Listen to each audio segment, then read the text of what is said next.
Nearly 20 years ago, Jenny and Malcolm Lawrence began growing their own walnuts.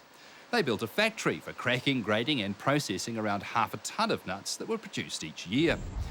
This year, a cracker of a nut will process over 100 tonnes of nuts under a new grower cooperative ownership, including the Lawrences.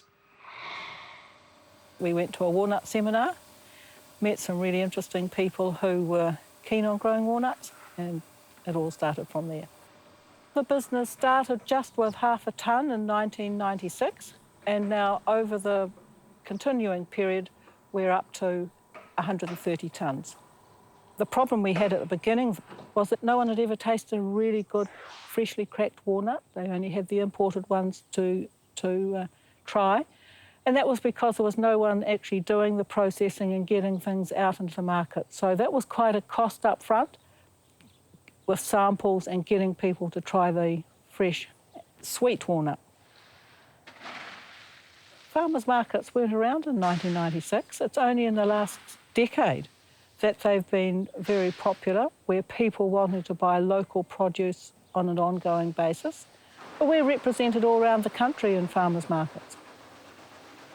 The walnut can be used in a range of products, not just selling in its shell, but then the processed ways of just pieces and halves. But after that, they can be pressed into oil. Firstly, you need to make a really good walnut paste, which is like a butter. That is pressed, and then a golden oil just gushes out, leaving a pressed cake on the mats, and that pressed cake is then ground down to flour. Now, the flour is very, very sought after because it fits into the gluten-free, high nutritional end of the market. The other range of products is further processed ones, for example, walnut chutney, pickled walnut, walnut ginger honey. And as far as the oil goes, there's the oil for medicinal purposes, there's a cosmetic oil, and then there's a woodworker's oil for people who want to put it on wood. You wouldn't believe how much can come out of a walnut.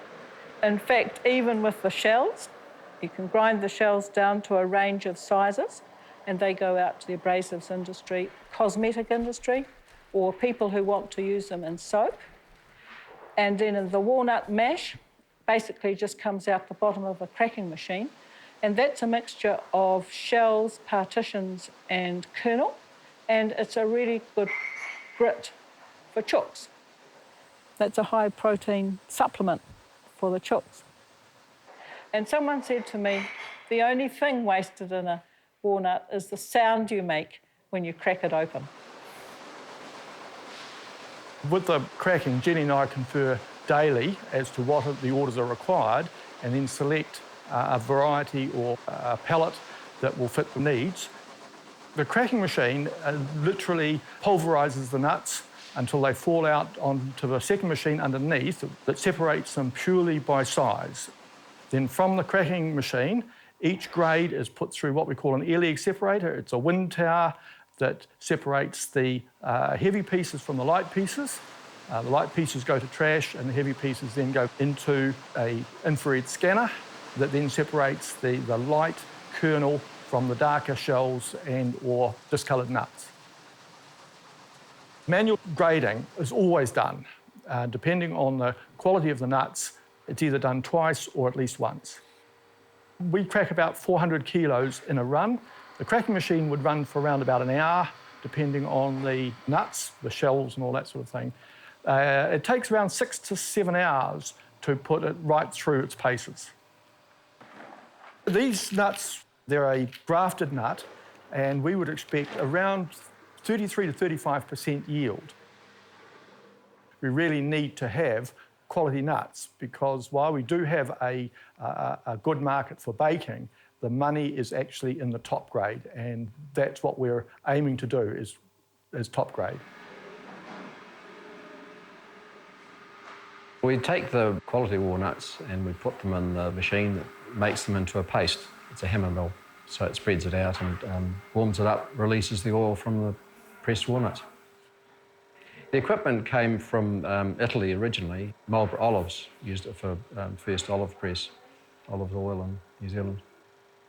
The market for the oil is top quality oil, specialist food shops, used as a salad oil rather than a cooking oil. It has a lower smoke point, so it's a can't be used like olive oil, but used in dips, added to pasta and mashed potato. Wonderful oil. When the press is finished, we take it apart and there's the pressed cake left over. And overseas they talk about using it for feeding to the pigs. But we decided there was more value to it, so we worked out a way of grinding it and screening it and sieving it and using it as a wholemeal type flour. The future of cracker of a nut is changing. Malcolm and I are getting older and we've got other things we want to do. And we've offered, in the first instance, the business for sale to the wider industry group. And that's what's happened. The business is going to remain trading as a cracker of a nut, but the company will be called Walnuts New Zealand Co-op Limited.